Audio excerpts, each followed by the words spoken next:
Today's class is going to be about Reyna. One of the things that I have noticed about players in general that are getting really stuck with climbing is just using the character that they need, or kind of falling for other players, or just playing controller, right?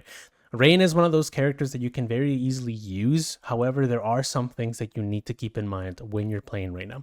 Today is going to be mostly a guide in some of the things that you need to keep in mind, besides just the simple, the stuff that you can pick up from guides like flash here or dismiss here, right? Like, it's more than just that. I'm going to be giving you tips as to what I did in order to climb in the rank ladder, and things that you can use as well.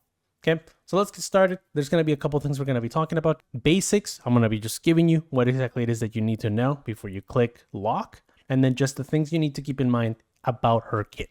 Okay, and last but not least, some final tips that you can kind of use as a takeaway. So let's talk about the first thing. If you're going to be picking Reyna, big reminder that you need to be feeling good mechanically. Okay, now it's going to feel kind of strange saying this, but if you're feeling like it's time for you to climb, if you're feeling that you are doing really good and you're not able to climb, regardless of what you're doing with other agents, Reyna is the pick for you. The reason that you need to have a really good foundation mechanically is because most of your kit is useless if you can't aim. You need to be able to balance different things between having to deal with, shooting up the flash and then repositioning your crosshair, being able to get the kill for the heal, getting the kill for the dismiss, right? There's a lot of complexities in the game, but when it comes to Reyna, you just need to be good at that aim. Yep. So with that out of the way, right? That's something that you kind of need to keep an eye on. I know that there's a lot of things that we can kind of pick up from pro play, and there's a lot of things that we can pick up from different places, but when you are playing, it is very necessary for you to have that aim, because ranked is its own beast. Okay. So now that we understand that that is a requirement, aim is a requirement. Once that we have that down, let's talk about some of the things that we can look at when it comes to the kit. Dismiss, a lot of people tend to use it for repositioning. A lot of people tend to just use it to get a fight really early on, right? And that's really good. However, I find that players tend to mess up in how they can use it to sneak kills when players are kind of pushing into an area, especially on defense. Okay, nothing is more frustrating than you trying to entry and just out of nowhere you get surprised by a random Reyna that just pushes out of a smoke and dismisses out, right?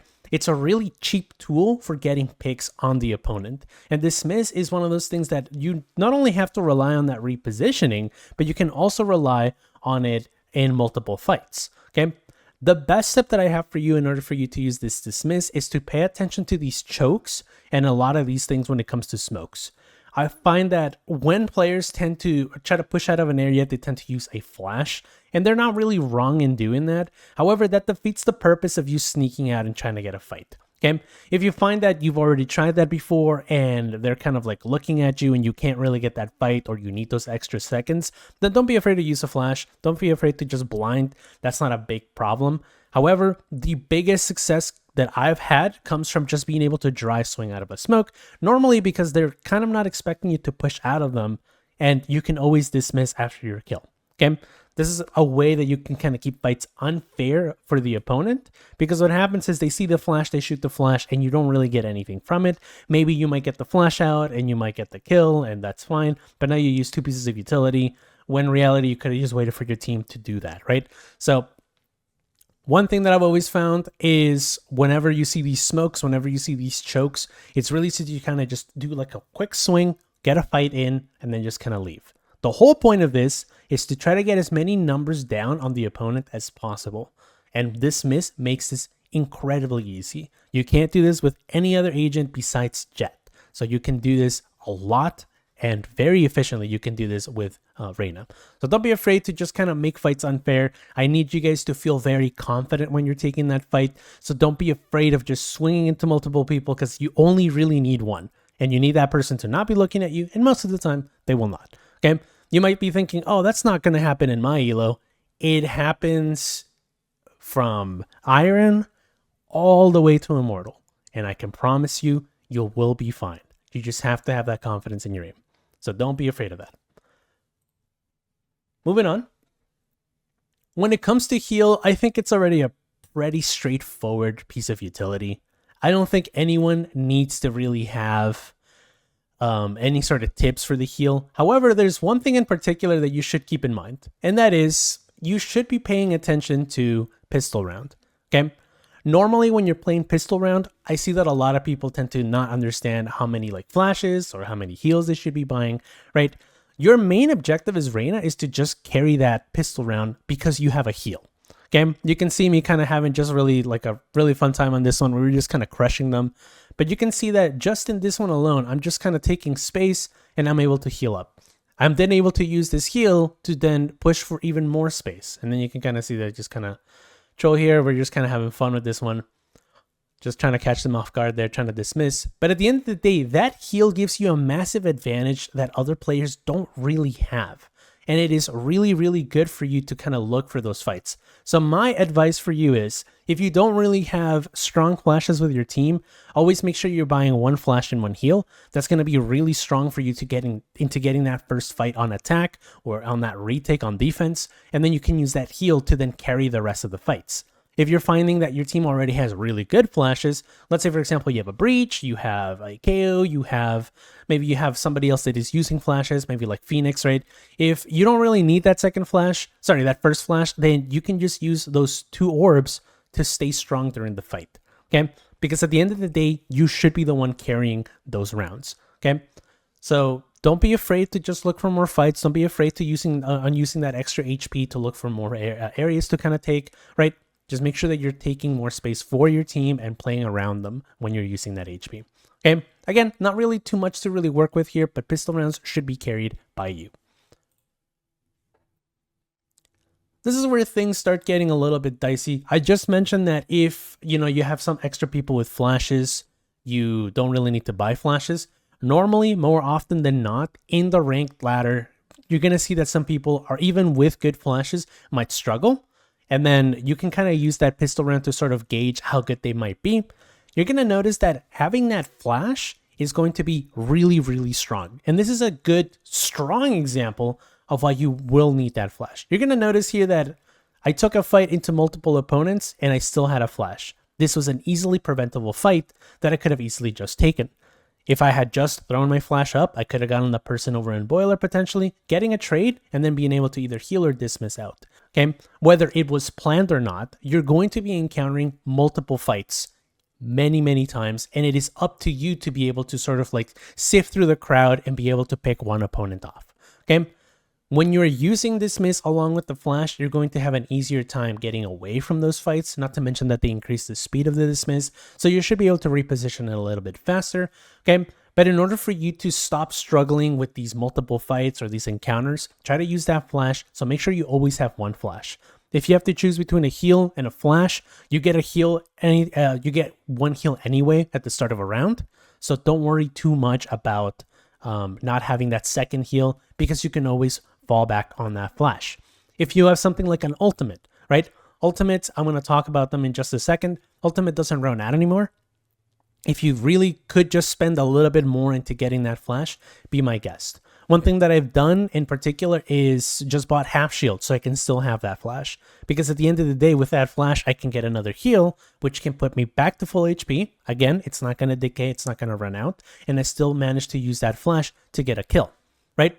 So make sure that you always have one flash, always. There's always going to be a need for that flash. So if you need to kind of like get rid of that like full heavy shield for a half shield, that's fine. If you need to kind of like not use that second heal for a flash, be my guest, do that again, right? Just keep doing that type of stuff, because that type of flash is going to be really useful at getting space on an attack. It's going to be really useful at dealing with multiple opponents at once, or it's going to be really useful in getting a retake done, okay?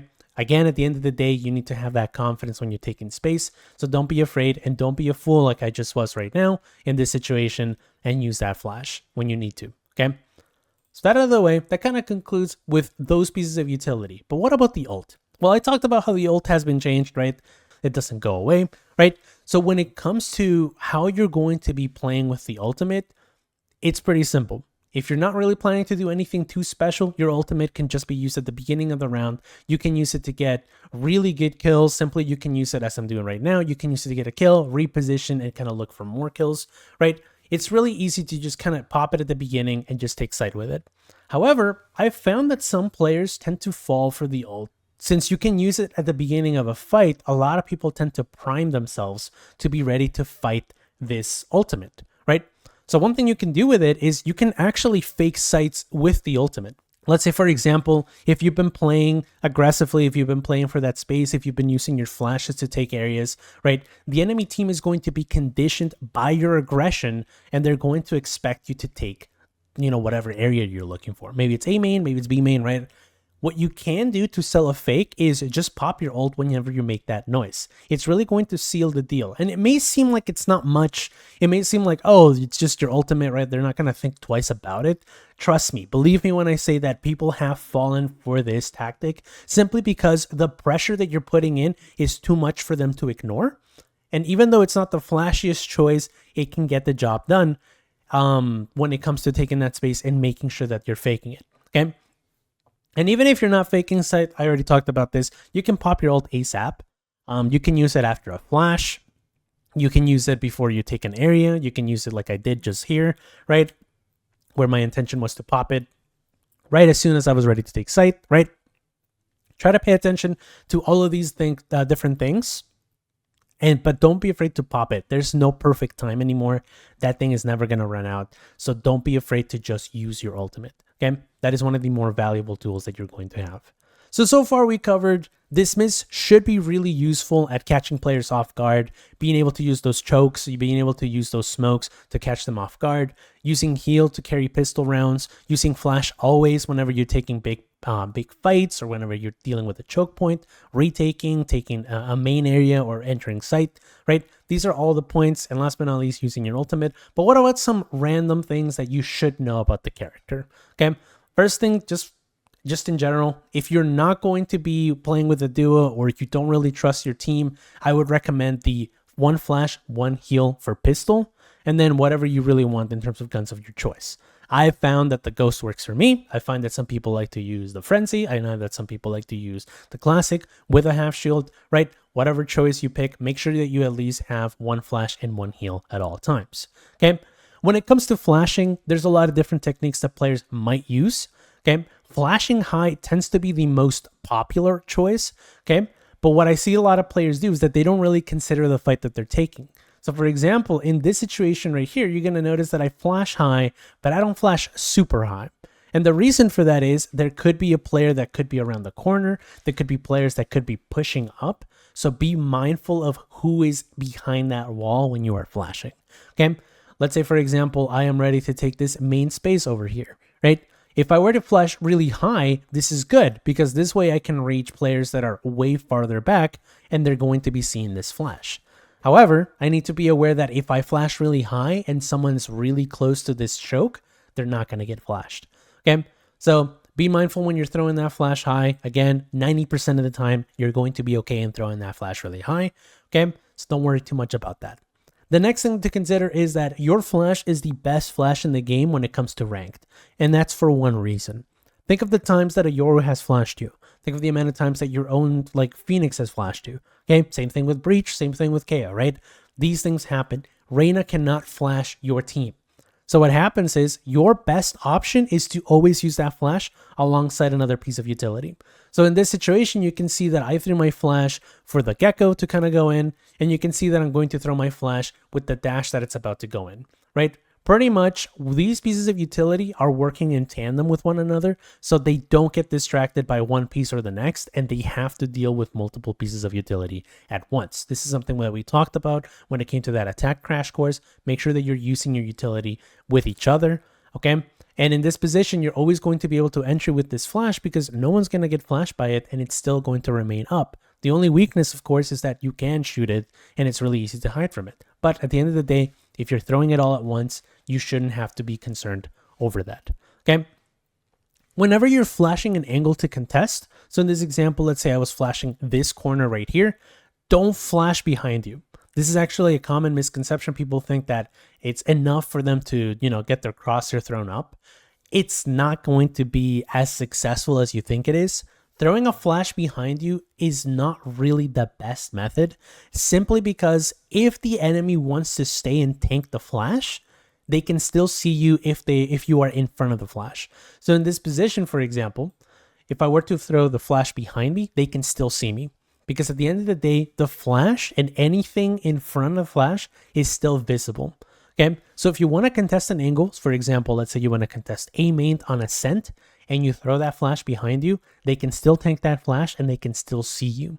Okay, be very mindful, as changing the crosshair placement might not be the right decision when it comes to how you're throwing that flash. Okay, there's better ways for you to kind of look around. You can throw it down at the floor or up high, like I mentioned, and both of these are still good enough at doing the job of changing their crosshair placement. Okay, but if they can still see you while you throw it behind you, they don't really have to kind of look for a reposition. They don't have to think about how they have to timing you when you kind of swing after the flash, right? So make sure that you're not standing in front of your flash. Make sure that, you, again, if it's in the air, you'll be fine. But if it's behind you, you're going to struggle, okay? The last 2 points. These may seem like they're kind of tied to one another. They kind of are. They kind of aren't. The first one is to look for first bloods, okay? As you can see from this example on the dismiss, you can really easily find first bloods by doing stuff like this. So for example, sometimes I'll catch myself playing market, and as people are coming in, I'll just kind of pull out over here, kind of take a fight really quickly, and then dismiss out. Even though nobody on my team has died, or there was no reason for me to kind of like go in and contest that place, I've now gotten a pick and I've done more impactful things for my team than simply just staying back and doing nothing, right? Looking for first bloods is a really, really important way for you to keep your team in the fight. You can also do it where, like, say, for example, your Sova was stuck on B. You can kind of use the Sova as a distraction to kind of take in a fight, maybe 2 fights, and you can either trade the Sova or you can help them hold, just simply by suppressing the opponent. Using these first bloods, you can really change the tide of a fight, or you can change the tide of a hold whenever you're playing. And this is both on attack and on defense. On attack, it's a little weird because people think that when I tell you to look for first bloods, they think that I'm telling them to lurk. Lurking should be kept to a minimal. You should be using lurking whenever you're creating a lot of space or whenever they're having a really hard time contesting you, because this can be mistranslated as either potentially mistranslated as a fake, like I talked about, or it could be mistranslated as them trying to fight you whenever they think that you are weak because you're alone. Okay, keep lurking to a minimal. Don't try to use it as like the best way to get picks. Instead, if you want to look around and poke around different areas without having to really push with the team, instead ask them to default. Okay, ask them to take multiple lanes, and as you look for a fight, you can kind of identify where you want to go. Maybe your team will decide to go A while you're still maybe on B, but because you were defaulting, there was really no reason to kind of be pressured into kind of running all the other the way, you know, to where your team is. You can still find a pick that way and still be useful for your team because, again, you were defaulting. Okay, don't take it too hard whenever you're entering, by the way. I see that a lot of people are finding themselves dead whenever they're trying to flash and they're trying to go in. Don't worry too much about that. If you're throwing the flash up and you're trying to get your fight in and your team is going in after you've like played that aggressive angle and it didn't work out, that's fine. Okay, as long as you're taking that space with your team, as long as you're playing aggressive, you're going to be okay. Okay, the majority of the time you're going to be fine in ranked, but sometimes you might have a game or two where you're not going to be successful, and that's okay. Take it from me. Sometimes I'll be good, sometimes I'll be bad. It happens. But at the end of the day, I'm still taking that space and I'm still playing aggressive for my team. Don't lurk. So with that out of the way, we're pretty much done here. I'm going to be opening up a question period for anybody that has any questions about Reyna or anything in regards to the game of Valorant. Okay, thank you guys for watching.